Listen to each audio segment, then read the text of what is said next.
Welcome to Burlap Teachers. Enjoy the video. You start by confirming your Android actually supports Qi wireless charging and that you have a compatible pad or stand.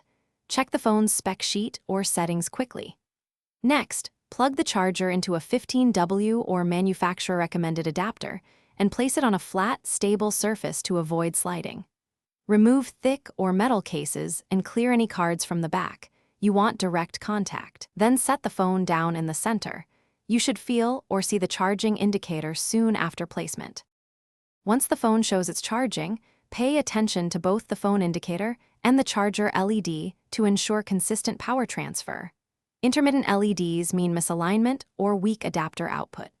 Make sure high drain apps and background sync are paused to reduce heat and stabilize charging speed, and toggle battery saver if needed for a cooler charge. If the phone doesn't reach full amps, lift and recenter slightly, or switch to a stand that keeps airflow around the phone to manage temperature while maintaining coil. To complete charging, leave the phone on the pad until the indicator shows near full, but periodically check for excess heat and reposition if needed. Wireless is slower, so expect longer times versus wired. If charging fails, immediately swap the USB cable and adapter, try the pad with another Qi device, and remove the case. Sometimes debris or magnets block coils.